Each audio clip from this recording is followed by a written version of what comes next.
In today's video, we're going to be taking a look at the Formula 1 2019 teams and drivers. There's 10 teams on the grid this year, which equates to 20 drivers, and we've got rookies, we've got experienced drivers, multiple world champions, multiple race winners, and it's one of the best grids in Formula 1 history, in my opinion. But of course, if you want to say anything, you can chuck it down in the comments below. If you love Formula 1, Formula E, if you want Formula E news, Formula 1 news, please feel free to subscribe. And if you want that news straight away, hit that bell button for latest notifications. Right, let's move on to today's video.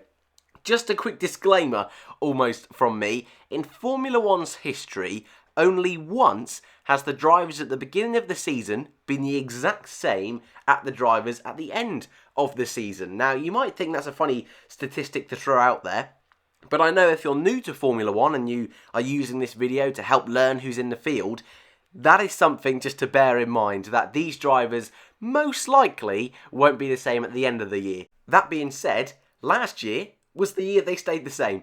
So things are changing in the world of Formula 1 and maybe we'll keep the same grid. But if you're interested in my predictions for the season, that will be in the iCard in the top right hand corner of the screen. You can either watch that now or you can watch that at the end of the video once we've gone through each of the teams and each of the drivers. Now let's start off then with our reigning teams champions, Mercedes. They've won every single teams and drivers championships now since 2014. And they will be one of two teams retaining their exact same lineup as last season. Their number one driver is Lewis Hamilton, 5 times world champion, born in Stevenage, England, 229 race starts, 73 race wins, and he can beat Michael Schumacher's race win record this season, but he'd have to have an absolutely stellar season, so it's unlikely, but it's possible. He's got 83 pole positions, the most of anyone. The 5 world championships that I just mentioned earlier, 2008, 2014, 2015, 2017 and 2018. So if he wins in 2019, that will be his first hat-trick of world championships in a row and get him one off the world record of Michael Schumacher's 7 world championships. And funnily enough, Lewis Hamilton's our latest winner. He won in the final round of the 2018 season in Abu Dhabi. And again, I don't want to go too much into my predictions because I've done that as a separate video. But if you're new to Formula 1, Lewis Hamilton is probably a name you're already familiar with. If you're even just started and having the first little looks at Formula 1, Hamilton is one of those names that really is a superstar in Formula 1. A divisive character. Some people, especially hardcore Formula 1s, really don't like Lewis Hamilton. I quite like him. I think he does a lot for Formula 1, but he's definitely someone who's going to be winning races and fighting for the championship in 2019.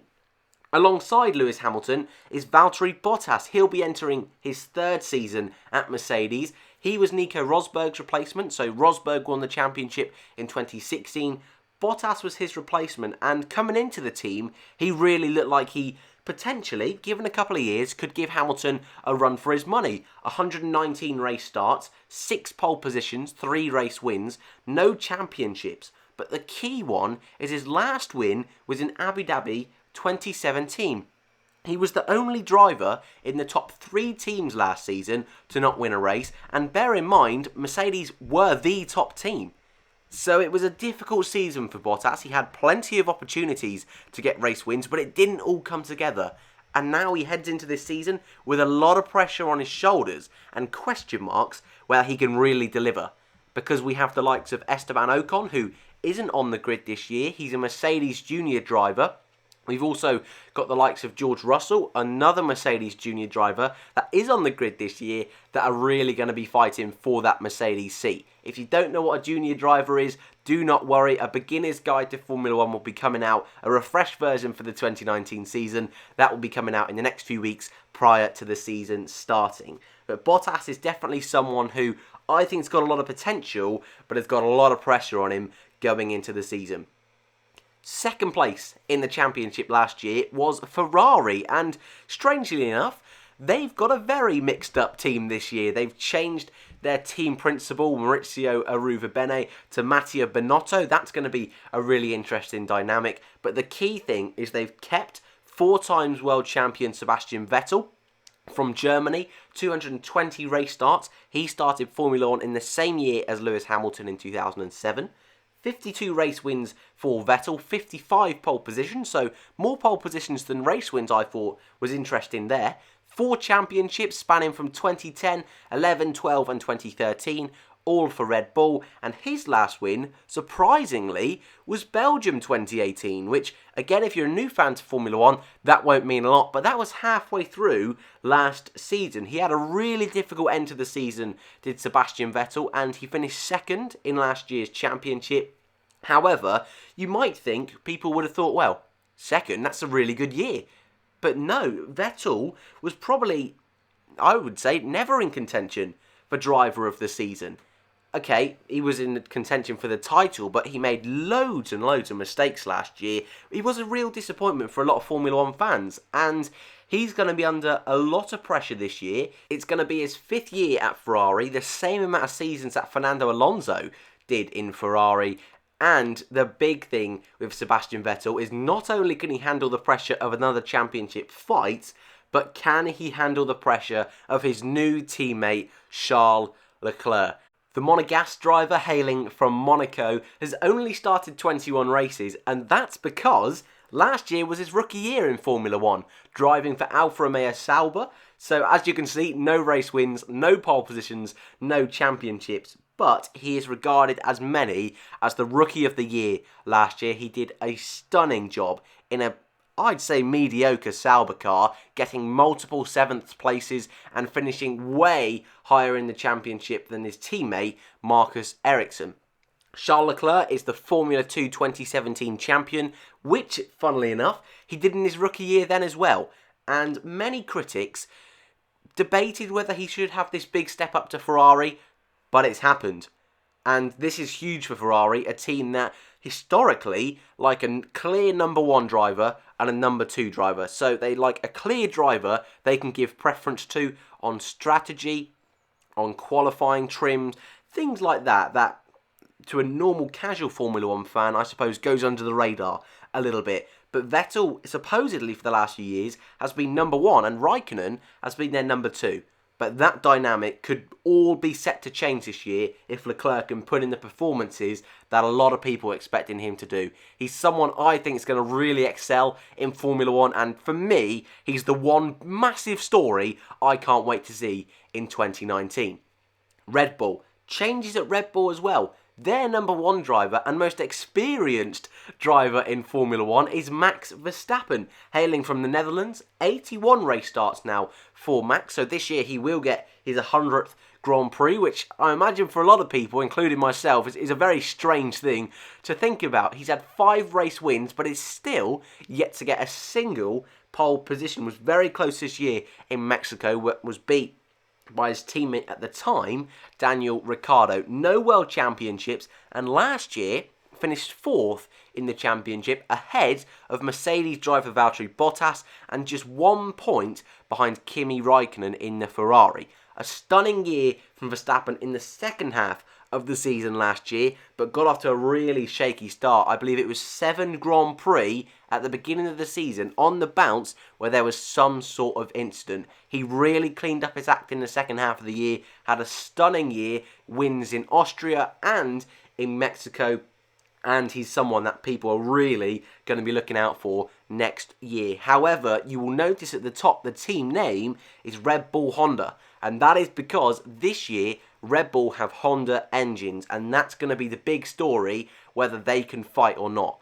Historically, over the past 4 or 5 seasons, Honda have not been up to the standard of the top teams, and that's the real question mark for Red Bull going into this year. But partnering Verstappen this year will not be Daniel Ricciardo. In fact, it will be Pierre Gasly, who himself, with only 26 race starts, will also be going into his second full year of Formula 1. You can see at the very bottom of the screen, no wins, no pole positions, no championships. But his race debut was in 2017 in Malaysia. Now, this was right at the end of the 2017 season. He was brought in to replace Daniel Kvyat, who has made a return this year to Formula 1. We'll talk about him a little bit later on.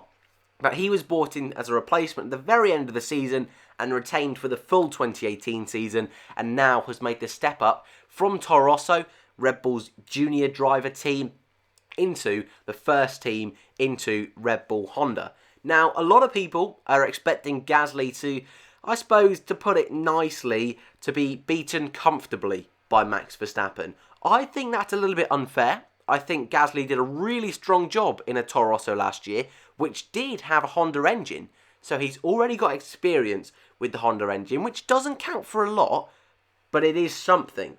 And at the same time, that car was struggling a lot with upgrades all the time in preparation for Red Bull this year. Lots of reliability issues, and we saw a 4th place finish in his second ever race for the season in 2018. Gasly has talent, and I think he'll do really well this year. Moving on to a team that I think is going to make a big jump forward again and fight for podiums, it's Renault. And they, arguably, have had the biggest transfer of the year, most surprising transfer of the year, and that's Daniel Ricciardo moving over from Red Bull to Renault, which means last year when he was at Red Bull, he was using Renault engines. He had 7 DNFs, which did not finish. And this year, he's moving to Renault, so we'll also have Renault engines. So that's an interesting one. A lot of people were a little bit confused about, but this could be a real story and a real brilliant move if Ricciardo's played his cards right. As you can see on the screen, hailing from Australia, his race, the first race of the season, has been his home race in every single year of Formula 1, although his first year in 2011, he drove in Silverstone in Britain for his first race, driving for Backmarker's HRT. That was his first chance in Formula 1. He's had 150 race starts exactly, which is a cool, nice round number. 7 race wins and 3 pole positions.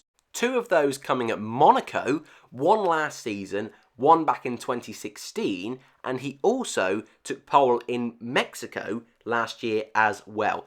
This guy is a superstar. As you can see at the bottom, I've put biggest shock transfer, and although Charles Leclerc to Ferrari is a big one, this one seemed to come out of nowhere, and it's going to be a real interesting story to follow, especially looking at who he's got alongside him, Nico Hülkenberg. Also, obviously driving for Renault, coming from Germany. 158 race starts, which is actually a really close number. And the reason for this is, although Hülkenberg started in 2010 and Ricciardo in 2011, Hülkenberg actually missed the 2011 season and came back in 2012. So a very close amount of experience between the two. However, no race wins for Hülkenberg, just the 1 pole position, which, again, strangely enough, came in his first ever year in Formula 1 when he was driving for Williams. So it's been a long time for Nico Hülkenberg. Often regarded as the best of the rest. As you can see at the bottom of the screen, he got the best of the rest in the championship. So what this refers to is that the top 3 teams obviously take up the top 6 places in the drivers' standings. And then we had the midfield. And Hülkenberg last year was the driver that was the cream of the crop, I suppose, and was able to rise above the rest and really prove that he is a brilliant driver. However, similarly to a guy we'll talk about a little bit later on, Sergio Perez, Hülkenberg's never really had a chance at a top team. And if Renault can continue their push forward on the grid, this year could be their first chance of podiums, and Hülkenberg, who currently, unfortunately for him, has the record for most starts without a podium, could change that this season, and Renault are a team that are really looking interesting to watch. Haas F1, a team I've got slight bias towards. My favourite driver is this man here, Romain Grosjean, coming from France. And it appears I forgot to put it on screen, so apologies, but he's had 145 race starts, 10 podiums, and it was those 10 podiums driving for Lotus which really made me a big fan of Romain Grosjean. No pole positions, no championships, and as you can see at the bottom, unfortunately for me, he was the 2018 crash master. If you ever see a crash from the 2018 season, most likely Grosjean was involved, and it got to a point at the very end of the year that he had picked up so many penalty points on his licence that he was almost banned for a race because of the amount of crashes he caused. So really, it was treading on thin ice for Romain Grosjean last year. A really horrendous start for the season. That was eventually turned around by a 4th place in Austria.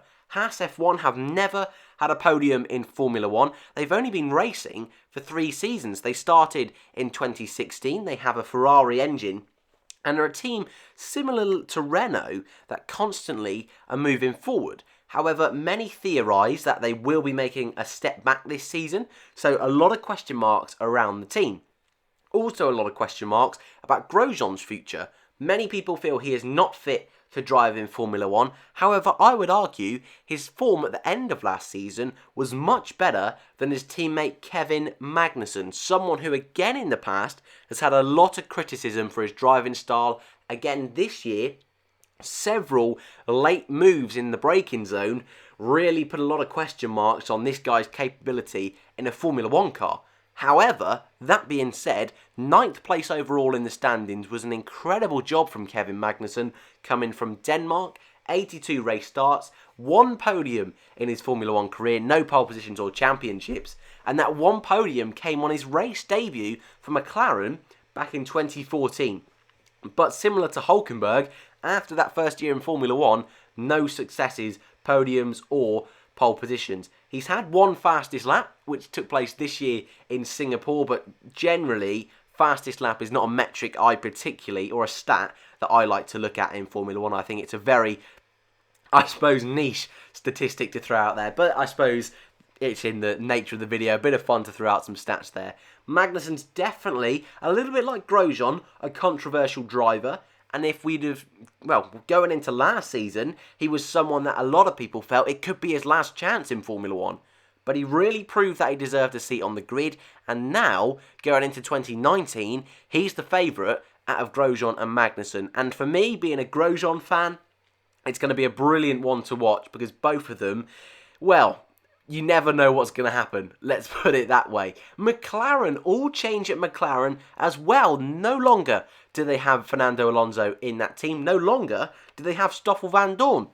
A complete new driver lineup, starting with the experienced, in quotation marks, Carlos Sainz. Also hailing from Spain like his hero, Fernando Alonso. 81 race starts, but as you can see, no race wins, no pole positions, no championships, but at best finish of 4th place back in Singapore 2017 when he was driving for the Toro Rosso team. It's been a difficult journey in Formula 1 from Carlos Sainz Jr., son of rally car champion Carlos Sainz. Starting off his career in 2015 in Toro Rosso, was a Red Bull young driver, but a seat never became available. Consequently, last year he went on loan to Renault because Red Bull really appreciated the speed of Carlos Sainz but couldn't get him in a top seat. This year, when Daniel Ricciardo left the team, Red Bull now had a choice. Did they want to take Gasly or did they want to take Sainz? And Red Bull chose Gasly. Sainz, I imagine a little bit peeved by this, decided to move to McLaren. He is no longer part of the Red Bull system, and for the first time in his career, really, will be looking to lead a team with a rookie alongside him. Sainz is definitely someone who is looking to prove himself in Formula 1, and I think is a really nice fit into a McLaren team that have really been struggling over the last few years. Alongside him will be British rookie Lando Norris. As you can see, no starts, of course, no wins, championships, pole positions, none of that. He's never taken place in a race. Last year, in Formula 2, he was the series runner-up, only finishing behind eventual champion George Russell. And the people that finished first, second and third in Formula 2 last year are all making their season debuts in Formula 1 this year, which is brilliant. And I am chuffed that all of them have had a chance. Not in top seats, Norris is actually in the highest ranked seat out of all those drivers and is someone that a lot of people have a lot of hype around. He has been quoted as being said, the next Lewis Hamilton. I think that's a little bit far. Struggled last year in Formula 2, and for me, he's probably one of those drivers I've got a lot of question marks about on how he's going to adapt to Formula 1. Because some drivers, I suppose like Charles Leclerc last year at the beginning of the year, struggled initially, but then really kicked on late into the season. And is Norris going to be one of those drivers? Is he going to be a driver that picks it up straight away? Or is he going to be someone like ex-McLaren employee and driver Stoffel Van Dorn, who maybe starts off okay and then drops away due to the pressures? So it's going to be a really interesting one to watch. But both Sainz and Norris making their first races for McLaren this year, it's going to be a good one. Next team, Racing Point. Now, the pink teams, the Pink Panthers, their lead driver is Sergio Perez. As you can see at the top, Racing Point. However, you might not be surprised if you followed Formula 1 for the last few years, but if you haven't, they may be called Force India. People may refer to this team as Force India. They have just this season gone through a name change, and it's still unsure and unclear if they will officially use Racing Point come the start of the season. But for now, they're known as Racing Point. Sergio Perez, their main number one driver, 158 race starts, hailing from Mexico, 8 podiums in his career, multiple for Force India, now Racing Point, also picked up a few for Sauber, including a very close chance of a race win back in 2012. Perez, no pole positions and no championships, last year finished 8th.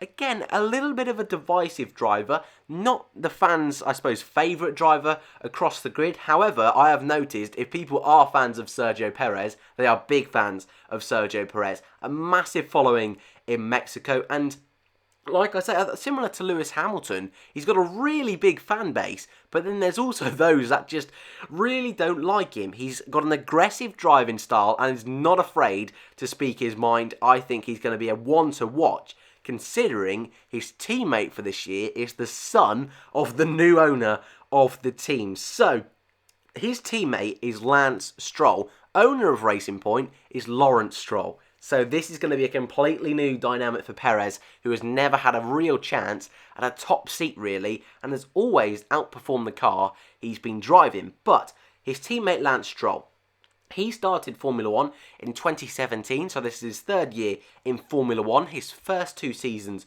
were at Williams. He's made 41 race starts and has actually picked up a podium for Williams in his first year of Formula 1 in Azerbaijan, which arguably was a little bit fluky. However, the man who is a former Formula 3 world champion, no pole positions or championships, I would say this could, well, I don't think this is controversial. Lance Stroll is probably the most hated driver in Formula 1. Let me know if you follow Formula 1, if you agree with that. I think that's a very fair statement.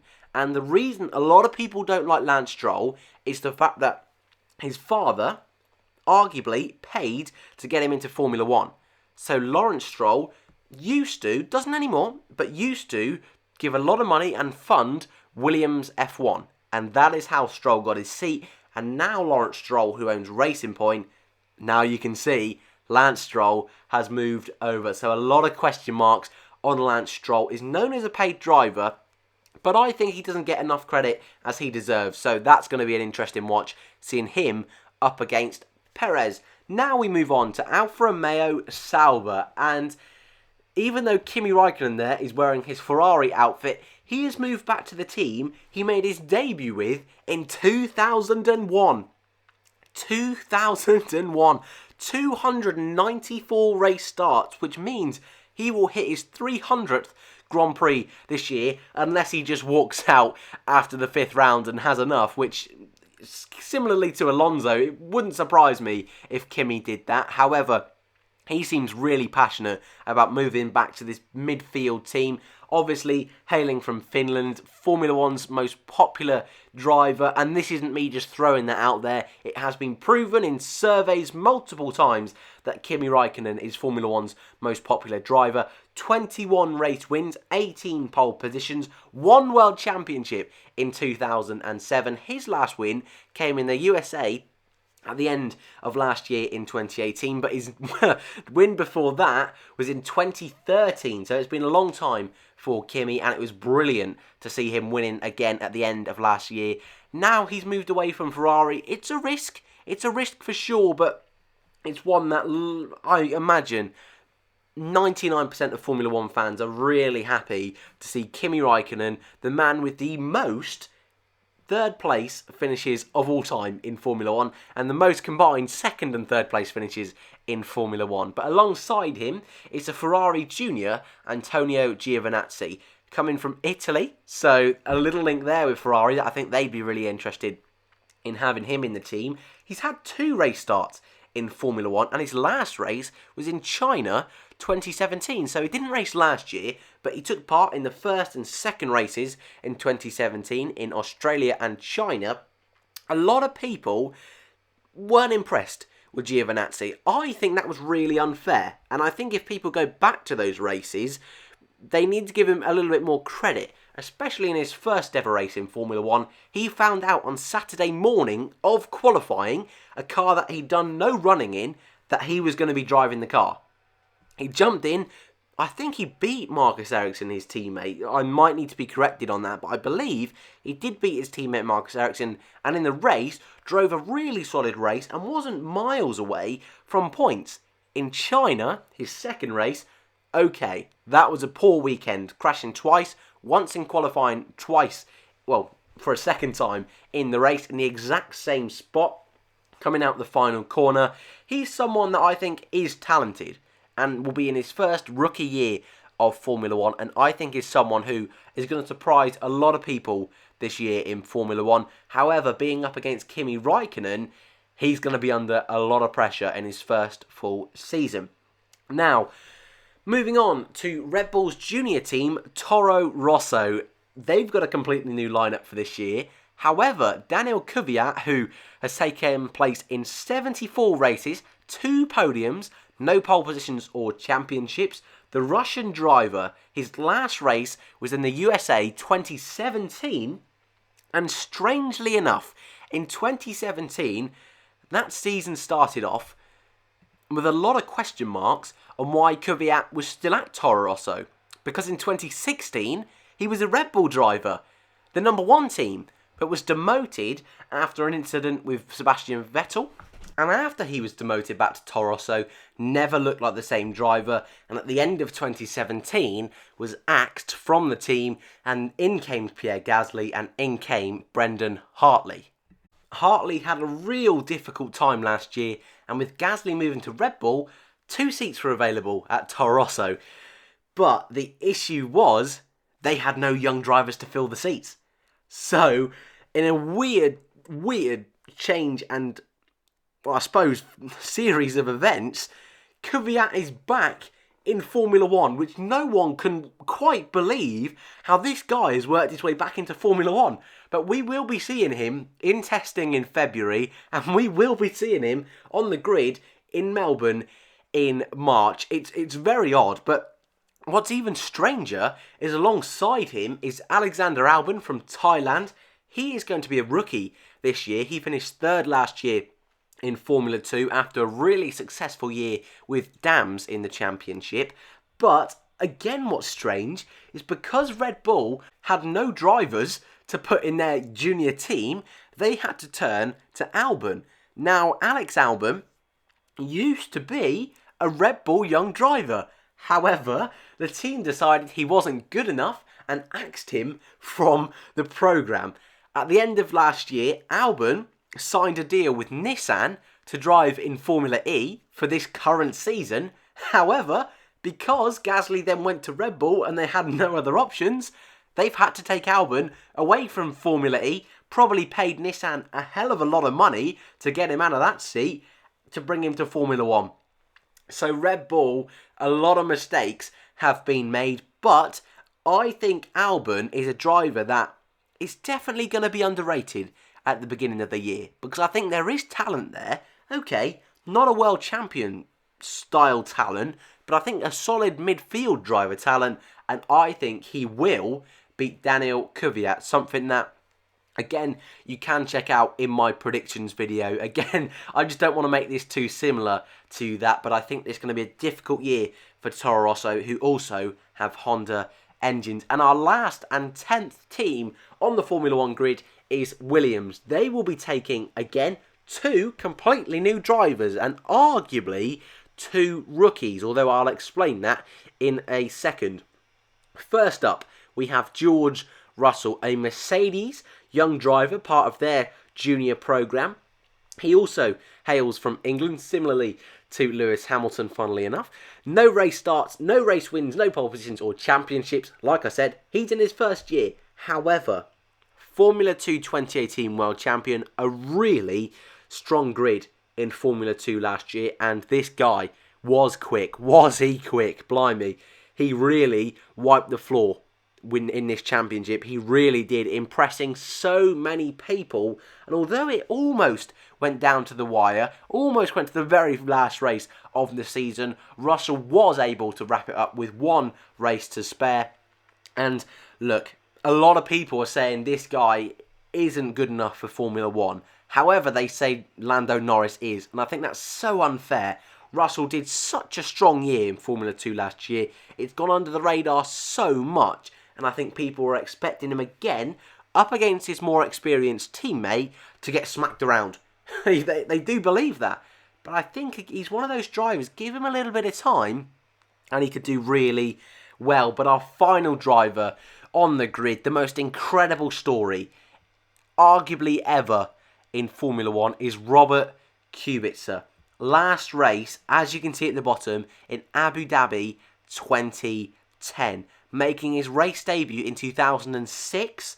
He's got one race win in 2008 in Canada, one pole position, 76 race starts. The only Polish driver to ever win in Formula 1 and ever to get a pole position. Now, as you can see, 2010, it's now 2019. Kubica, in the 2010 off-season, going into 2011, Kubica suffered a horrific incident, injuring his left arm, and many people said he would never ever drive in Formula 1 again. It wasn't until 2017 he finally jumped back into a Formula 1 cockpit with Renault and really tried to make a push to return to Formula 1. No team felt he was fit to return in 2018. However, Williams gave him a chance as their test driver, and throughout the 2018 season gave him regular appearances in practice, and they deemed he had done enough to make a return to Formula 1 in 2019, and my God, everyone is so excited to see him back on the grid, even if he does have arm limitations, and that is going to be a big question mark, but just seeing the story, it really is magical, and I hope, for Robert's sake, he's going to have a really good season. But that is your full list of 20 drivers in the Formula 1 2019 season. 10 teams. Again, I will say it, if you want to see my predictions, that is available on my channel. But it's going to be a crazy year. It really is. I'd love to know what you think is the most interesting driver pairing on the grid. I think every single team this year, there is a story of some kind. Only 2 teams have been kept the same from last year, and that is Mercedes and Haas F1, and even within those fights, there is some really juicy stories. So, it really is going to be a mega season in 2019, and I hope you can join me for the ride. Thank you guys for watching, and I'll see you in the next one.